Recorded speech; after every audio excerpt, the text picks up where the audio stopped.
Hey, it is your buddy, Peace and Harmony with you here today. Much love going out to all the beautiful empowered harmonizers.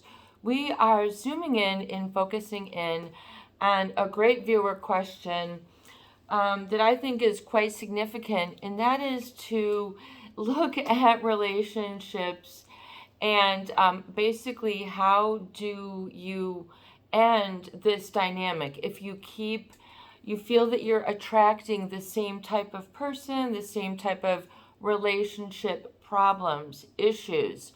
You can't seem to find anybody. Maybe it's been 10 years. You still haven't healed the wound, or you haven't found that right somebody, male or female. It doesn't mean that, life is off the hook and at an end for you. Even if it's been some time, realize that some great discoveries take great, they take great things to present themselves in order to heal. So great healings take great time sometimes.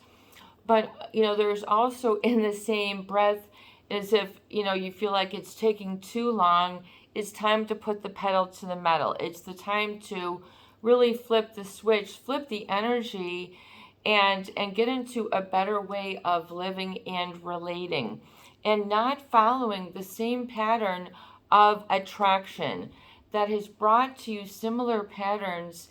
Need to relate by an external locus of control. Surrounding yourself with people who are, say, opportunists, people who violate your boundaries, people who, especially terrible, are those who take advantage of nice people. Narcissists and psychopaths, oh boy, it's like the mother lode feast for them if they can take advantage of a nice person. To them, it's like the low-hanging fruit. It reminds me of, for example, those people who get a great reward from making other people happy. In other words, it's that good old external locus of control. If I can live by satisfying your needs, my needs are met. But at the same breath, you're completely disconnected, out of touch, out of sync, out of reality, out of manifesting or actualizing and realizing, your next step, your next reality, your next stage of life. You could be really putting it off. You could be necessarily putting the foot on the brakes, or putting it in park altogether, which you might need to do for some time in order to really repair yourself and feel that you're sort of steady and ready to face that encounter again. But realize it's not going to be the same when you've truly healed. You won't be sort of emitting the same energy about you. You won't have the same look. You won't be as green or naive. You won't be with as out of touch, like going to excess, where the narcissist, where you realize you're in a pattern where you're in either a cycle that makes you uncomfortable or it keeps trying to outdo you. So it's the relationship, maybe it's very transactional. They always want a physical, tangible thing, or some sort of money, some sort of dinner, some sort of gift, some sort of trip, some sort of special event that you're hosting, and they feel that it's time for paybacks for you. And they're sort of making you feel that you're constantly indebted, a constant feeling of indebtedness. This is really when you're getting into what in psychology they would call enmeshment, blurring of the boundaries. Where do I stop or start, and where do you begin or end? And if those are concrete, is that scary? Is that an unknown? Does that throw you upside down for a loop, into the ditch? What happens? Are you gravely emotional? You must realize that narcissists and psychopaths, by virtue of their their disorder, their syndrome, their situation, the way they like it, the way they don't like it, whatever it is.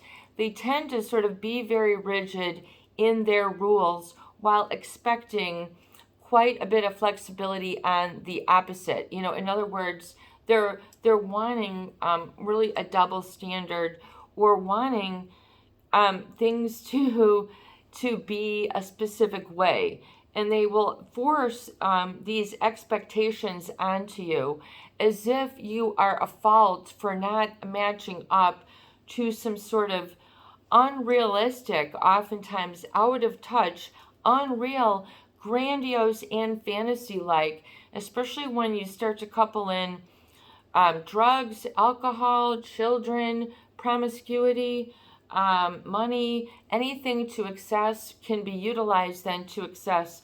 And then the psychopath or the narcissist, because they really process these chemicals, these events, and the way that they plan and sort of judge and decide on things is vastly different from the bulk of the rest. So they are always sort of seen in this special light. Oh, wow, I wish, I was as calm as you under pressure.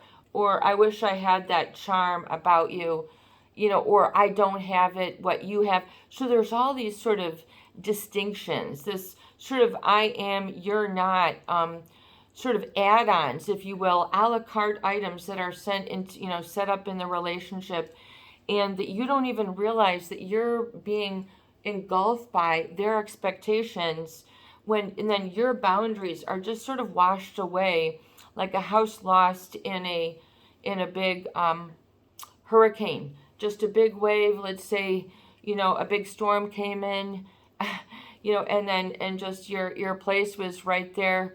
Maybe let's just say even 3 blocks in from the coast, and this huge tsunami came in and it hit not even 3 but 4 or 6. In other words, blurs the boundaries as if you don't have anything. This is sort of the manipulation and part of the confusion, which makes it different from like, yeah, me and Kenny just didn't get along, or me and Sandra, or whatever. There's more complexities, there's more layers that oftentimes are internally felt, experienced, and lived out, and subconsciously acted in or acted out on. So they become really part of your personality, which isn't you, but it's on autopilot, like as if you're trying with your dukes up, to get the next move and be, to just sort of outdo or outgive, or, the expectations oftentimes, will be a stretch of you, but oftentimes to the extent that it is painful and subjects you to self-sabotage, self-doubt, sort of self-annihilation. And the reason why this gets subconscious, because you don't always register it or acknowledge it walking in the door. When someone is a narcissist or a psychopath, you don't really know sort of what makes them that way, that you see them as something different, but you sure will learn about it. Namely, their sort of disregard for the boundaries or rights of others. Meaning, let's just take it really far to the psychopath. And then why would you continue to repeat this? Why? Because you're almost set up on relationship autopilot. Even if you've been out of, that sort of interaction for some time, you might have been out of socializing for some time, you might have gotten separated, divorced, and you might find if you get right back into the pocket of it, oh boy, here come the feelings again, or you begin to almost go back to those, your body is reacting as if you're in the same battlefield, or what I call emotional boxing ring, that you were originally.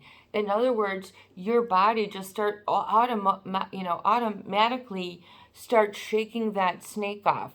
It starts putting the shield up, and you can't quite see. You're trying to get over the shield. But you don't know, in sort of a a learned manner what is going on. In other words, you're in the thick of it.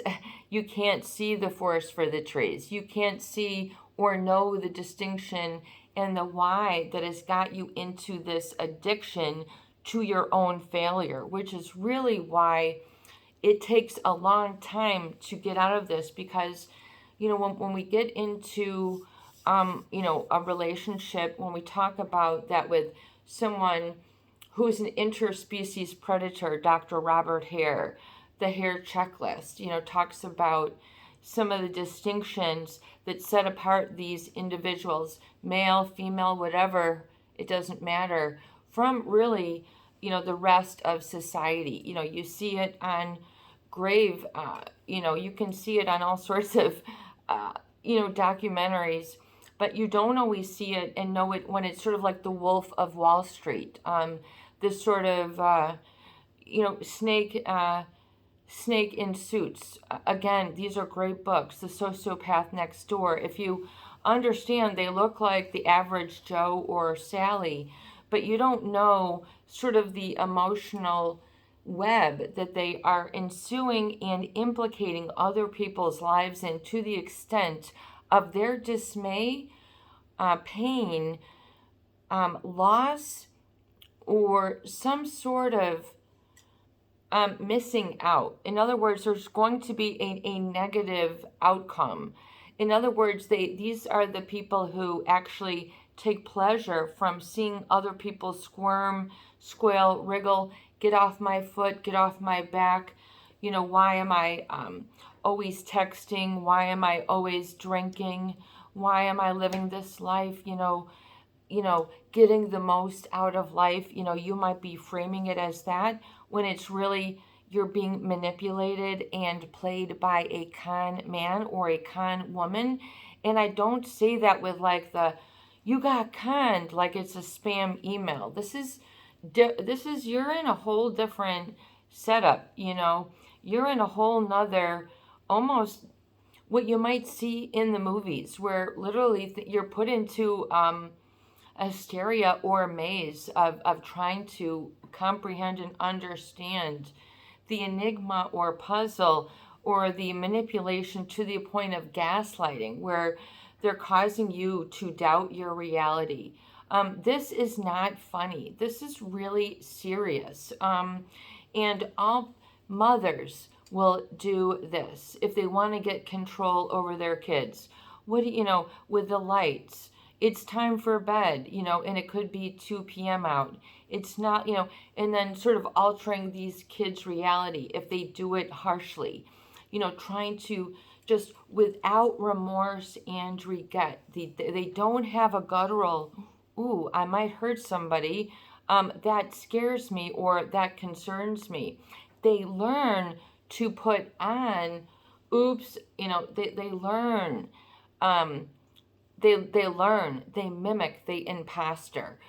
Just like a fraudster will imposter a credit card, identity theft. It's kind of like that. They will literally, and to the extent that they do this, really boggles people's mind that they could do this. And for the extent of time, you might be married to this person.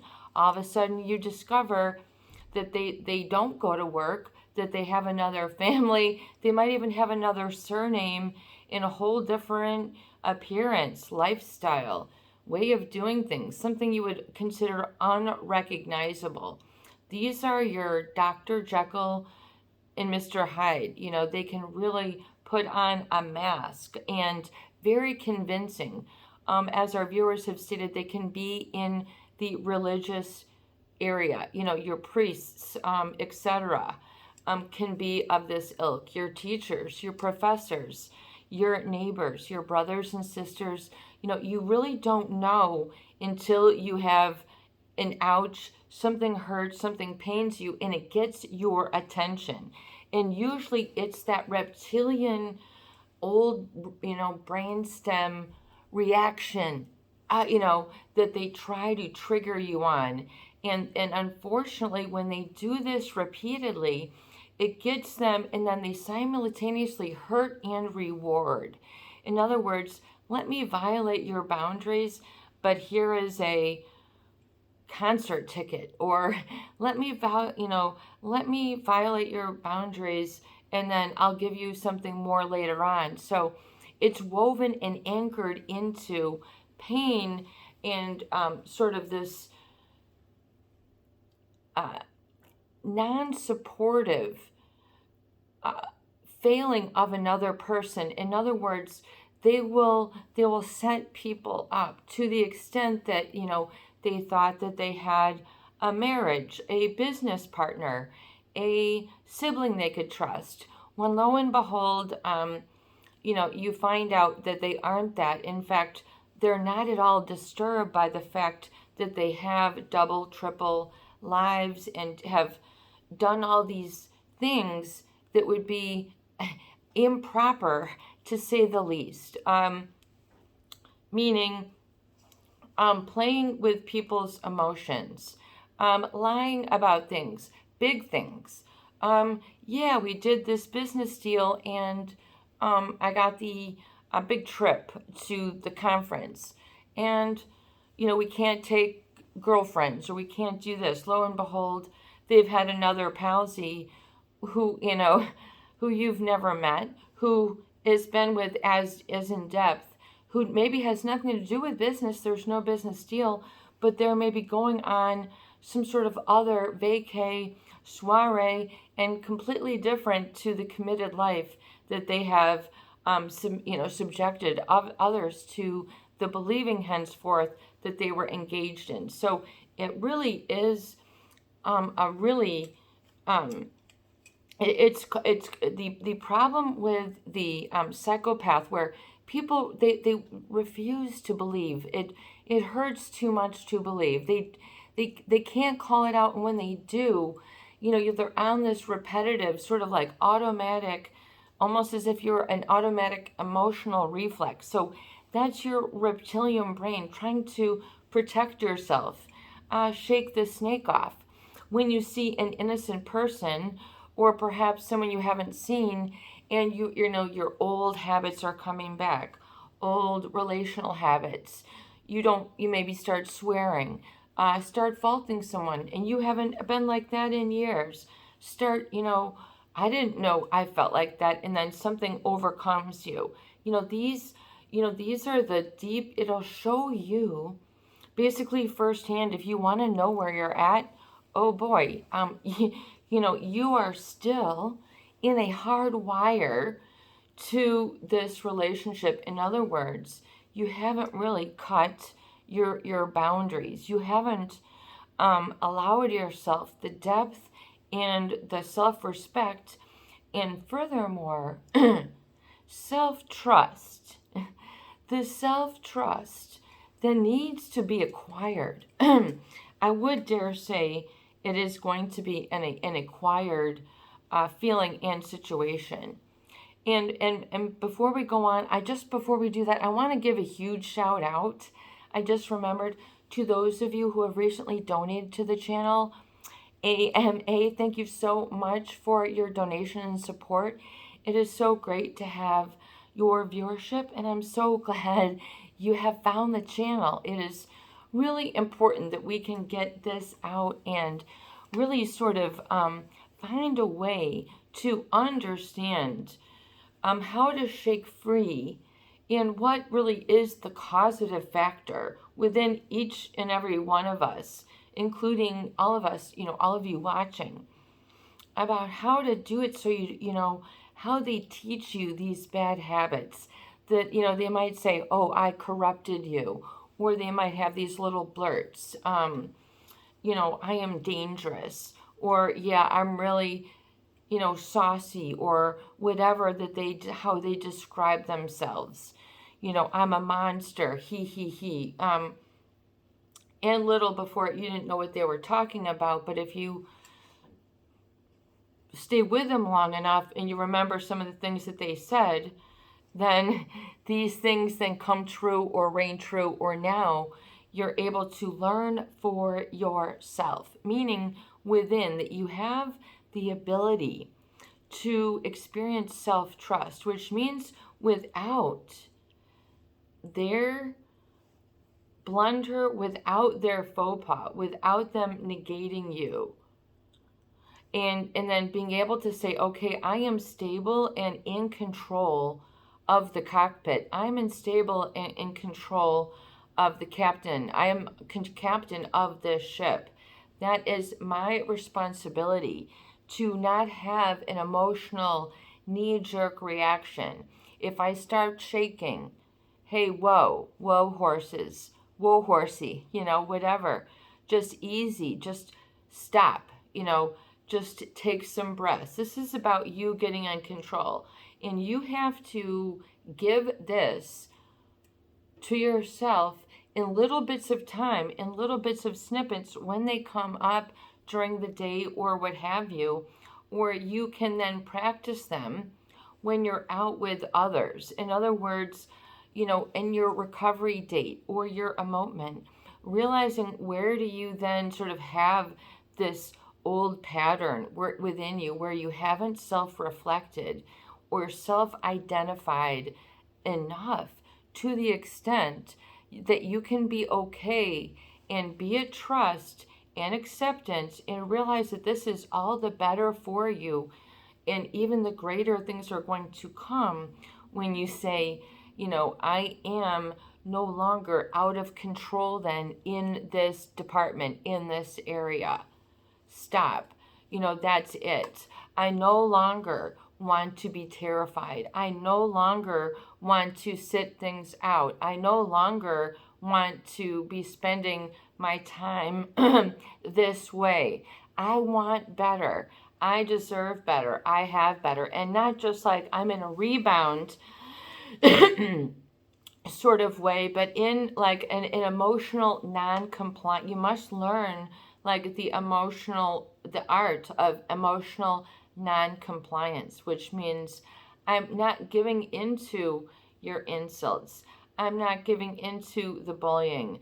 I'm not going to be rocked off my rocker when this happens or when I begin. People then are so devastated. They have difficult time doing just about anything, and let alone healthy living. So, and then healthy living means like they then have to make an excuse to grow and self-repair, as if it's you're unattuned to it. So there's an old cycle that you really have to realize. In the present, you must observe that you are no longer part of and subjected to this. And that you must see and then trust and understand what trust. It's like non-failing. In other words, to experience self-trust, do I have a sense of greater non-failing, that when this and this happens, I'm not going to blurt out. I'm not going to be triggered. I'm not going to put myself through this. I'm not going to be addicted to that fear or whatever that sort of feeling that had beset you before. In fact, get rid of all the traps or any of the trappings that came with that experience. Get rid of them. Get rid of the old shoes that walked you down that highway. Get rid of the old car. Get rid of the old bed sheet. Get yourself feeling better. Resensitized. But especially if you still feel, that then you're still eyeing, this person, you're feeling that you're not ready or that you're not capable. That's part of the brainwashing and part of the narcissist sort of rigidity is the emotional blaming that, part of you is not capable. You are not capable. In other words, you don't deserve me. You're not capable. You're too naive. You do. You're bad. Have a good time. Have a great day. And suffer with 4 kids that you didn't know that this wasn't the true father, or all sorts of things. Have gone into these things that couldn't even boggle your mind. Including pseudonyms, different phones, different emails, different addresses, different jobs, lookalikes, you name it. So you need to exit stage left, and also recognize that you can establish anew then what is a boundary, and set a boundary specifically when it comes to this. In other words, seeing it in an objectified manner first. For healing, if you're still sort of juggling in your mind, how this and this used to go with this individual, and you're still sort of playing this back in your mind, get to the point where you're saying, I am done, and I no longer have to play this back in my mind. In fact, if I want to find it, it's right here. And give it a little bit more of a smaller picture and not as much depth in the image that you hold in your mind or the feeling that you hold in your body. Gradually begin to let go and declutter or remove that habit of, it's like a processing habit, if you will. Just like if you're first going, like if you're super overweight and you're like, man, I've really done it. Like I've gained the 25 pounds and I've added 15 more, and this ain't me. And you've got a big task. You have to own what you want, in the future, and realize that there's going to be a change required and that you want it to be easy. And how long do you want it to take? Are you setting your goal to take 3 years? Are you setting your goal to take place in, 12 months for really getting it chipped down? But the goal, if you're still attracting that, there's still something in you that's still sort of looking askance or still is sort of taking like a daily vitamin within, just like, what further is my boundary? Or can you feel that you're no longer in their rhythm or and to what degree then can you then test the waters or the boundaries and go out on a date or do something that is expansive to you, and make sure that you're disciplined enough to have and call out your boundaries. In other words, rather than going through this cycle, for 24 hours, I'm going to only go through it for 4 hours. Like, get some conscious limitation, just like the same thing if you have to quit overeating. If you're way overweight, then something that you did had gotten you there. So it's like, once again, taking care of yourself isn't a special thing. It should be a given. It should be inherent. You should be able to factor in on every day the fact that you're okay, and if not okay, getting a little bit better and tightening things up in the ship the way you want it, feel it, experience it, without getting drafted into the same trap. In other words, repeating, saying, I used to be so trapped, by this, but now, and then you have then in the now, and then, but you're going to then create a lot more time for yourself, which is really one of your greatest commodities. That can be one of the greatest things that you have, is working on this and giving yourself more time, that you are not still in the cycle of sort of that, recycling or rehashing, that you're now looking at the feeling, of feeling strong, and, beginning to then gradually get into the positive and staying away from and disregarding, sort of devaluing, if you will, the previous patterns. So knowing fully what they are, knowing that the wind has washed them away, as if they're like written in the sand, And those are oftentimes replayed for fear. And then fear is then sort of ruling this one. There's then, becomes sort of woven in a feeling of fear. But, that feeling can diminish, meaning we can diminish that, reduce it, like get it to lessen, really work on it to go away.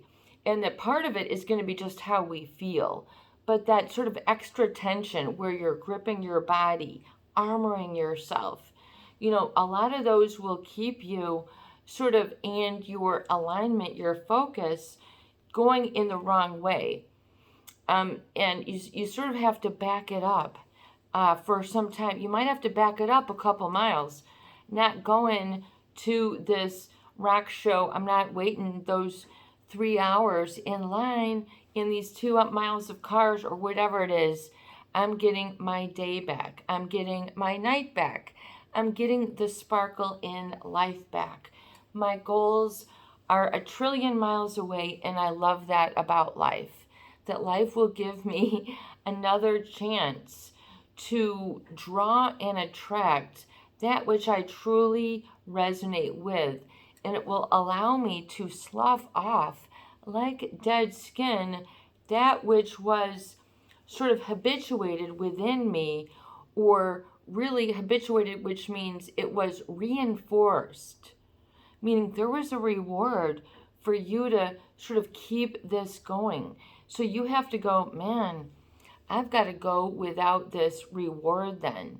And that reward might be a spanking, a negative, a big sock in the wallet, a sock in the gut, if you know what I mean. In other words, you might have overextended yourself in many a way. And, meaning you didn't know your boundaries. You didn't know what was in for your best well-being and more comfortable and a more efficient, effective way for you to live truly authentically, where you don't have to explain and justify. You can just begin, and you begin to live according to your values, and that is okay.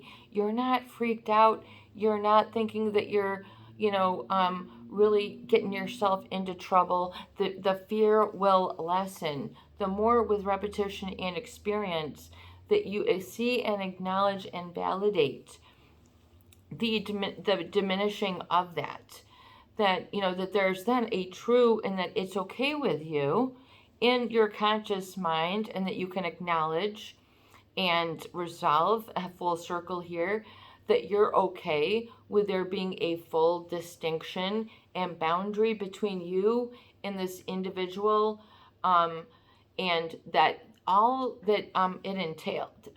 You're okay with that you're no longer over obligated, that you don't owe them anything. You don't owe them even the feeling of fear that you might be carting along, for some time, many years. So a lot of people, I think, it's I'll heal tomorrow, and then tomorrow never comes.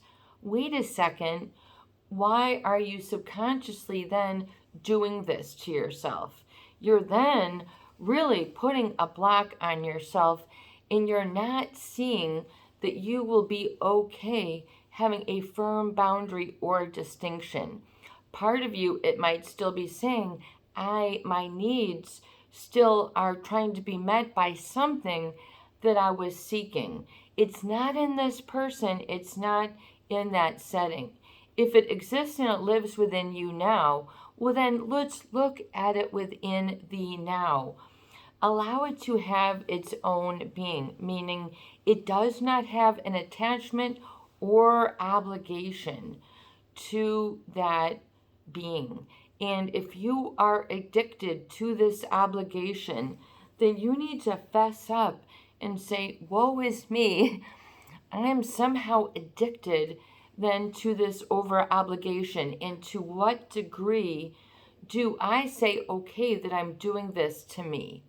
In other words, there's usually some cost that you are paying with the boundary violation, meaning you don't have particularly number one being that of personal power. The situation or experience of that, even meaning that the skies could open if you could only look at them for a moment. Happenstance, if you could only, but oftentimes, nope, squash. Your subconscious is perpetuating the same negative value cycle. You're weird. You suck. You're dumb. You're slow. You're no money. You're whatever. With all this stuff, okay, dump it off, okay, at the dump wheel or wherever it goes in your area. Get it out. You do not want to continue to carry this. It's like this. This is like a little pepper thing. Oh, little pepper. Oh, just a little, But if you were to carry this for say 3 hours, you'd be like, man, I got things to do, man. I got to eat lunch, You would be starving yourself and throwing yourself. You wouldn't be able to drive. You're still trying to hold on to this thing. You don't even know it's wearing you down. So that's why, and it's not in a calamity or some drama, sort of that explosive fantasy that's the opposite of the love bombing that oftentimes the narcissist or psychopath is trying to dial into those who they target. You can do many a testimony. There's many an emotional blame, and, they take advantage, namely of the good in people.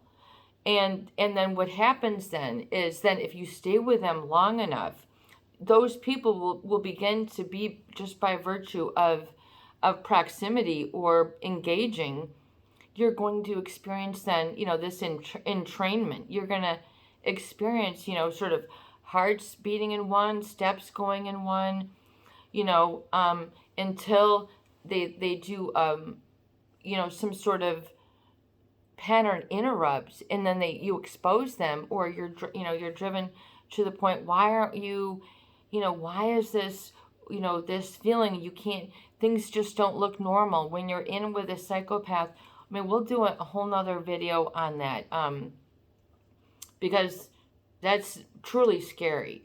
That's true, so you're going to move out and away from that. But the more that you can see in your mind's eye, your own visualization, anchored with self-trust, and then redone with repetition and experience. I am holy. I am significant. I am meaningful. I am wholesome. I am welcoming. I am, or whatever it is you're wanting to be feeling. I am autonomous. I am my own being. It is okay, that I am on my own. Some people have a tremendous fear of being single. I mean, they just freak out. So this might be your opportunity to say, hey, look, I'm keeping myself safe, well-fed, nourished, taking good care of myself. In fact, a good way to see it, if you look at, you're still attracting those same people. If you're, they're physically, and until you can catch it, they're physically setting you up for failure. And I'm not talking about a bumble. I'm talking about the big bumble. Okay, where A and B don't get to be A and B. They can louse you up and again, meaning for posterity, meaning even without them there. That's because they use this. They use this as a power, as if you're a mortal enemy, and then you're trying to then shed this from, and you don't know how to. It's very scary. So if you're still looking, you haven't declared a boundary then, and you said, this is where, and then give a name for that sort of lifestyle whether it's derogatory, it's just whatever it is, but make it firm enough. This is where this dwells, and that's not a part of me. And it's okay to say, that's not a part of me. You're not, making any sort of grave error in the divine by being a person. I mean, it becomes it. That's part of. I would say it's like it is like the memory of meaning. They will physically, so it's the problem when you get with a psychopath and not sort of attracting, and remembering, that's right, there's this out here, and they might be difficult to detect. So you might want to just say, hey, I'm smart, I'm wise, and I'm a little bit cautious. You don't have to be overly on guard. However, looking back and to realize that you can see in your mind's eye the resolution of, this is my boundary, and this is me, and that's that experience without me, without the wounded me. Meaning, a lot of the experiences required that sort of engagement, which is not in the present moment.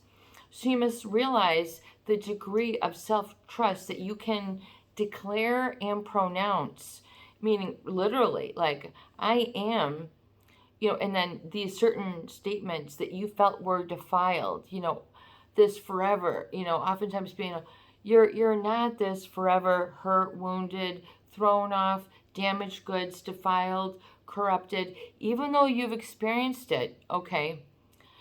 It doesn't mean it has to give you a stigma or a wound that's going to take forever and ever.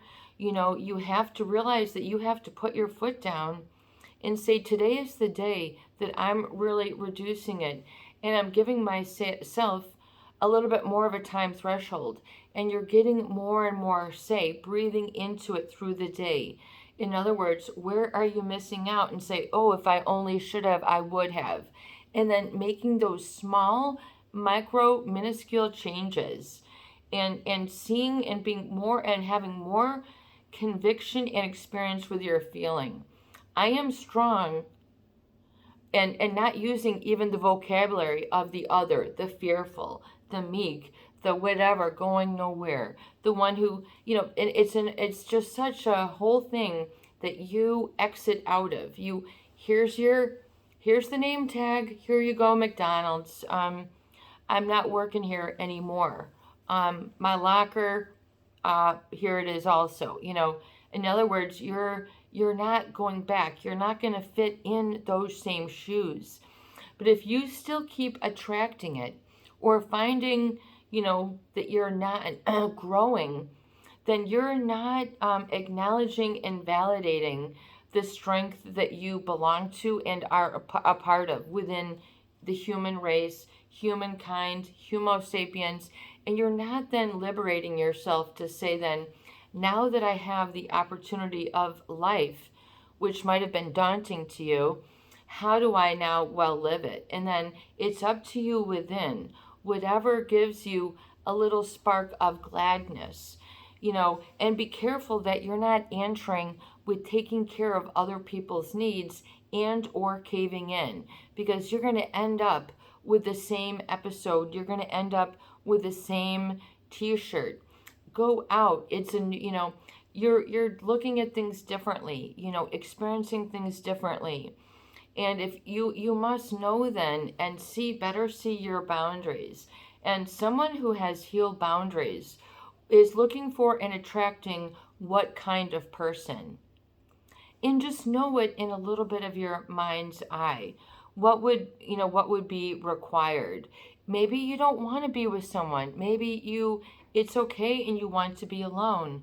Maybe you want to grow in other ways and you have an adventure list, or you want to feel more, at home. You want to feel more wholesome. You want to get out of the rat race. You want to do something different with someone somehow. You don't want to go it alone, or you now maybe do want to. if you keep, doing the same things, then, so in other words, if you still keep overeating, you're still overpacking the fridge to kingdom come. You're still setting yourself up for those old patterns, meaning you are perpetuating it from within. Whatever it is you're picking up, and still saying, I need, then you're going to keep that in motion. But to the degree that you can then observe and witness and go, oh man, I got you, guy, or I got you, girl. You're not stooping for this. You're not feeling fearful in this pocket of day or night. You're, not missing out on this. You're having this and this, or you don't need to go to those extremes. You don't, and then to pull it in and realize that oftentimes that recalibrating is often best done in the reframing. What is the reframing? Seeing things differently, seeing things and reclaiming your emotions in a different way, rather than saying, this is so difficult, this is so scary, I can't, and not trying. Nobody loves me, I'm so lost, and so you've got all this going on.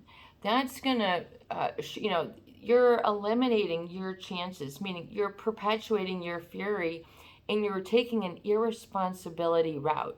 Irresponsibility, if you're looking for someone else to pick you up, you might be a long time at the bus stop. Someone might come along, but you might not, you might wish that you had found your own, your own. In other words, become more responsible and credible and trustworthy to the self. In other words, what that means, progressing what you can become, not losing your dreams, and not having to answer to your failures or their kingdoms, that you don't have to keep them moving around in your mental space for some reason. You can let them be. You don't have to enter the boxing ring. You don't even have to drive by the boxing space. You can just let it go. It doesn't have to be that way anymore. And instead, call for like whatever resonance that you want, whether it's protection or belief in self or belief in manifesting or something magical to happen to you, where you really begin to take care of yourself and life helps you. And you go, hey, you had a smile and that's okay. And the smile doesn't get you in trouble. The smile isn't a lie.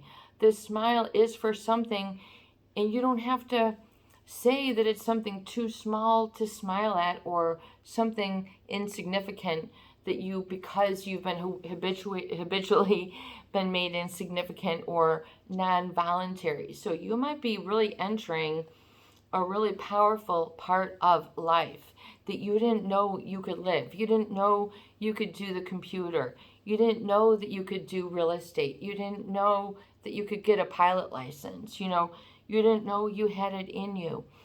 Or maybe you just need to get comfortable. You need to redo some things. Resensitize yourself. Feel more calm.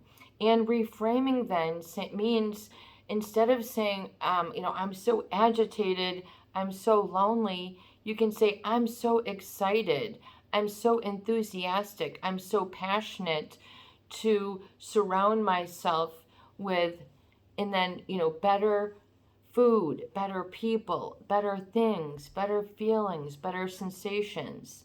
And it should be improving, utilizing technology to your advantage, reframing the feeling. Instead of feeling I'm so scared, I'm so nervous, you say, I'm so cool, I can handle this. I am calm, I can handle this. This is just like everyday business as usual. They're not, this isn't going to throw me off. This is business as usual. I know this walkway. And then reframe it in your mind, and I know this walkway. And then and you have to kind of reiterate it. I know this walkway.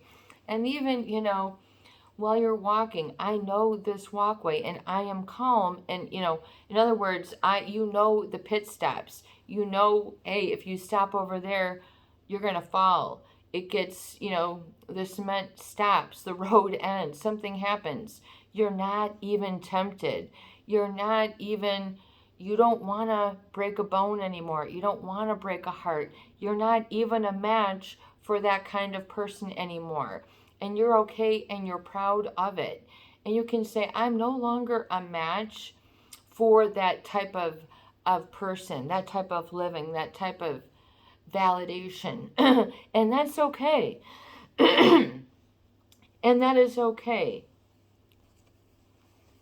And to know that you and kind of know full well on what you don't want to engage in, and then what it frees you up to do. What does it make space for you to do, have, or become? Okay, it makes space for you to have a lighter heart, an easier, a quieter day, or a more pleasant, warmer environment. What are your goals here? And then write them down and accomplish them. And instead of it being like, oh, it'll happen tomorrow, when tomorrow never comes, oops, there's flawed thinking that we want to say, oh, okay, come here, you funny flawed thinking, come here, you rascal, what are you doing, you silly goofball?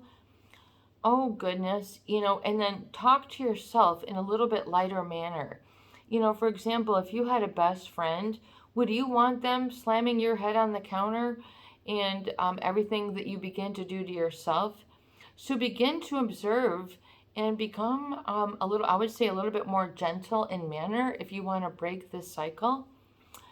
And I would also suggest that you then know, and then with repetition and experience, confirm the positive thereafter.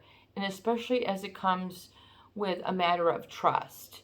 And I'm no longer a match for an abuser. I'm no longer a match for overdoing it. I'm no longer a match for someone who treats me this way. I'm no longer a match to become part of this. And I don't and knowing that I can free myself, and I really now can. And you're really like, what are the things that you've been procrastinating? These are the things that I talk about in my book. What have you been procrastinating, putting off? I mean, the big ones, like we have to clean the garage. We have to sell this car. We have to da da da da. So put and instead of getting all fearful, oh my God, I've got to do this. And just say, no, you've got this. This is possible. Just say it like a friend to yourself, like a friend. No, you've got this. This is possible. We'll make sure. Just, hey, stick with it, and listen, So be attentive and realize when you're kicking yourself in the shins and you didn't even give yourself a chance. And then reaffirm and confirm and behave then in a manner that is congruent with this way of living. Meaning, oh, I always get it there late, and I'm sweating, and I forgot everything. No, you didn't. You're not making that sort of entrance. You're not screaming. You're not sweating. I lost. I did. You have.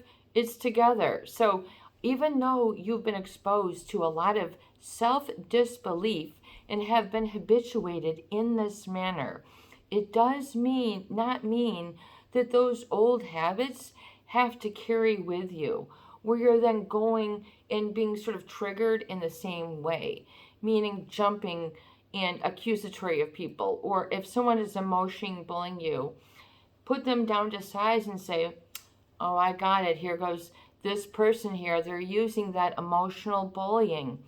That's a real thing. And then kind of get them down to size as a person in your mind's eye.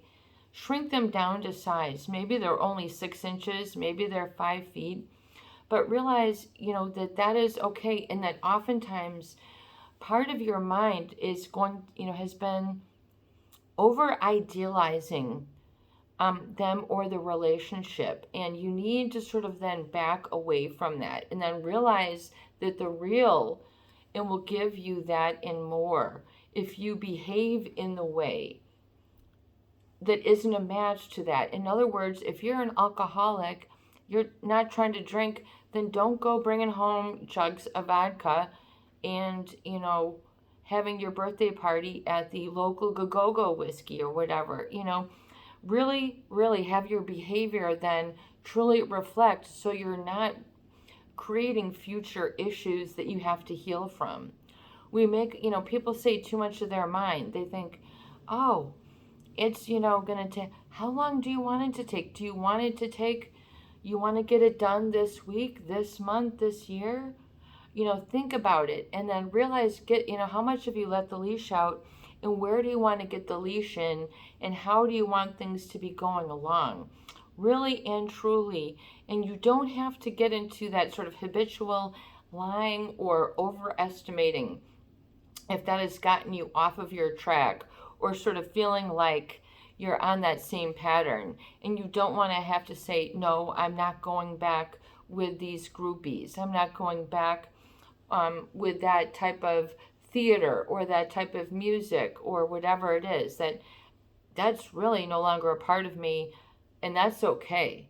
And what's next, and you're okay with what's next. In fact, you're even excited about what's next because you're making it nice. You're really making it good. You're giving yourself a chance. You're opening up your eyes to potential, not according to what someone else is trying to say is your potential, but truly how you can operate your day in a way that you feel is substantial, meaningful, important, significant, the real deal. Whatever it is that your heart is beckoning, you can write it down, know it, and go there.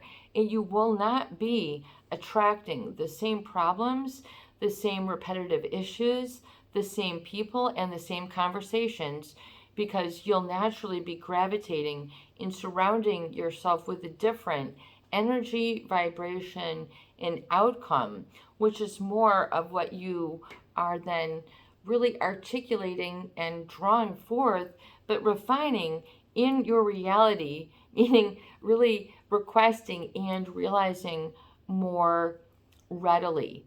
Meaning looking a little bit more at the time frame and not being taken advantage of, or putting off of certain goals of healing. Meaning, I'm tightening it up, and I can do this here, and I don't have to excuse, but I can give that celebration, and really make it a celebration. And really make it a day of self-validation. Do something special. And make sure that you are on the path that you want to be engaged with, so you can realize the outcomes, and that will no longer sort of be on your question list of what you need to heal from. This is your buddy, Peace and Harmony, with you here today, and I hope that these videos do help. Please share, please subscribe, and for goodness sake, please donate for more great tools, videos, discussion, and support. Peace out. Have a beautiful day. And great to hear from you. Leave your questions and comments below.